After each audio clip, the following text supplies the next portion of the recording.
Nigel Dodds. Mr Deputy Speaker, and as someone who has been involved in campaigning for a referendum on this subject for many years alongside colleagues from both sides of the House, it gives me great pleasure to speak in this second reading debate. It is indeed a great day for this country, as others have said. But before I address the specifics of the bill, Mr Deputy Speaker, we are all conscious of the astonishing flip-flopping and reversals and clarifications which have accompanied it. Although I do think we have to accept that it is quite right for the Labour Party and the Lib Dems and others to change their minds when it comes to this EU referendum bill, or at any rate for the people to have changed their minds for them, and I very much welcome their change of mind. The DUP has been a strong and consistent defender of the people's right to have their say on the issue of the European Union and our relationship with it. And speaking for the only party that has been consistent and united on this matter in this House in the course of the last Parliament and beyond, the only party that has consistently called for a referendum on the UK's membership of the EU dating all the way back to the troubles over Maastricht, I am very glad, Mr Deputy Speaker, that it is almost upon us. Our long-held position has been vindicated. No one can seriously argue or reasonably maintain that the people should be any longer denied the right to express their democratic will on this subject. We need to settle this for a generation, and whatever the result, we will respect the will of the people of the United Kingdom, but it does need to be given. Successive government backtracking and broken promises have been the hallmark, unfortunately, of efforts to deny a referendum to the people of the United Kingdom. Labour refused to give a referendum on the Lisbon Treaty, and in 2010 the cast-iron guarantee given by the Prime Minister was not delivered on. It is, as I have said, long past time now, Mr Deputy Speaker, that the British people had their voice heard.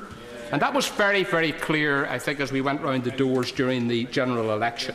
No one under the age of 57 in the United Kingdom has had any say on our relationship with the European Union, apart from politicians and apart from diplomats.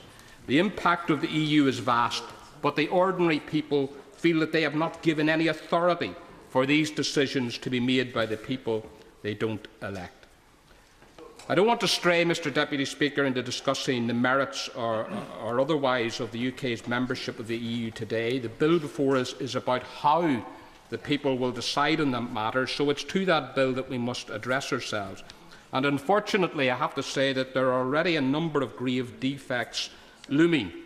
Take the timing of the referendum, and surely it must make sense that with polls as important as the three devolved contests and the GLA elections in the offing, there can be no question, in our view, of the EU referendum being held on the same day as them. Yet far from there being a commitment on this, the legislation specifically allows for the possibility. I can envisage no circumstances in which my party would support the EU referendum being held either before the devolved polls or on the same day as any other ballot. I hope that other opposition parties, in their haste to abandon previous opposition to the referendum, don't neglect their duty on this front. And I am reassured to some extent by what has been said from the opposition front bench today, because to allow that vote to go ahead on the same day, and contrary to the advice of the Electoral Commission and others, would certainly taint the referendum at source. And that would fail utterly to give the clarity to this issue that we all want. There are other matters, Mr Deputy Speaker, disguised to look technical, but actually so wrong, so misplaced, that they also risk vitiating the very point of this bill, settling the matter of our membership of the EU one way or the other. There is no point in the government unduly influencing a referendum, as all that will do is to land them another one, and sooner than they think. If the people believe that the referendum is not fairly held and they are allowed fairly to have their say, then the demand will grow very soon afterwards for another say on this issue. Take the spending caps. Why on earth is the government contemplating a regime which will potentially allow one side to so significantly outspend the other? Why not simply provide an equal spending cap?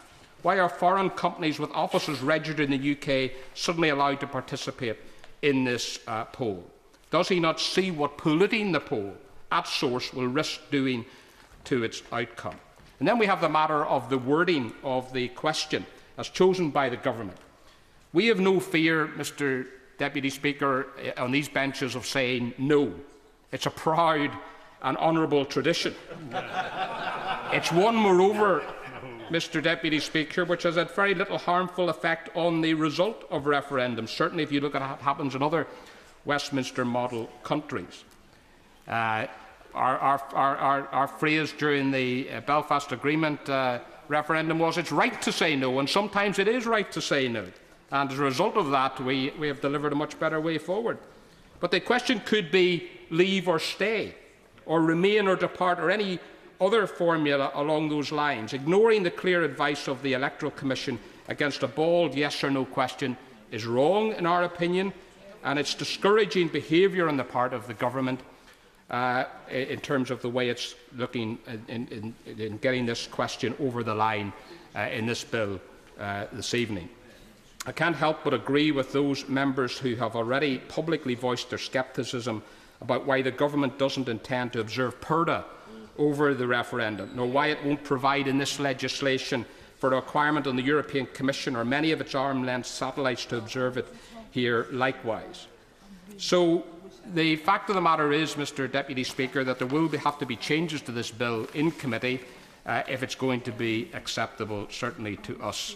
This isn't the place yet to criticise the specifics of the Prime Minister's negotiations, whatever they turn out to be. We on these benches wish the Prime Minister well in his attempts to renegotiate our relationship with Europe. We wish him well in conveying to European leaders the frustration and strong sense of feeling from across the United Kingdom on this issue. I will in a minute. We support him in his attempts to re-evaluate and reform our relations with Europe, and I hope he succeeds. I give way. My honourable friend has been a voice of consistency and reason on this issue for a long time. Will he look sympathetically at any amendment that seeks to enshrine in the bill that period of PERDA, which he recognises as a prerequisite for a free and fair referendum? Yes, we certainly will. And I detect across the House on both sides a desire to come together on some of these changes that have been alluded to on PERDA, on the timing of the referendum date. And I think there is room, certainly, for people of goodwill to get together to ensure we have a fair referendum and that fairly addresses the concerns of people and that the decision that is made is done on a fair basis. Mr Deputy Speaker, the Prime Minister, in our view, must deliver real and tangible changes to the European project, and he must address the concerns that the people of the United Kingdom have with an ever-encroaching Europe based on ever closer political union. And he must deliver substantial change in those areas which most concern people, including the issue of those coming to this country from other parts of the European Union. The previous speaker, the Right Honourable Lady from Chesham, who talked about areas like Northern Ireland and Scotland and so on being feather-bedded. I think that when we have this debate, we will be able to show that, in fact, the fishermen of County Down in Northern Ireland don't regard themselves as being feather-bedded, having been put out of their work and their traditional activities by the EU. And certainly, given the extent of our contribution to the EU budget, far more than we get out, I think they will also not recognise the issue of feather bedding. I have to conclude because I haven't very much time left. Mr Deputy Speaker, we will stand by our long-held principle that the people of the United Kingdom have been too long denied their democratic right. The case for a referendum is overwhelming. I'm glad it's now supported overwhelmingly in this House. But it's time, when we come to this vote, that we have a real choice, and it must be one that is based on the Prime Minister delivering real substantial change if he is to have any chance of winning the referendum. William Cash. Thank you very much, Mr Deputy Speaker.